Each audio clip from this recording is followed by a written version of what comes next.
Cruz Vermelha de Timor-Leste, CVTL, se organiza acampamento Intercâmbio Internacional Juventude Produtivo, ONETEMA, ação humanitário e efetivo na sustentabilidade.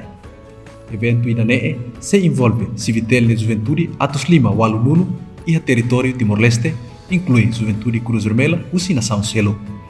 Objetivo desse acampamento INANEE makatu for oportunidade para a juventude sira atu hala oknar no responsabilidade atu suporta missão CVTL kata hakru no halutuir valores humanitários no espírito voluntário atu alivia no menos maluk nebehetan sofrimento. Acampamento INANEE se realiza em aldeia Darasula, Suku Gariwai, posto administrativo Baucau Vila, município Baucau, e a dia 19 a 22 de junho de 2023.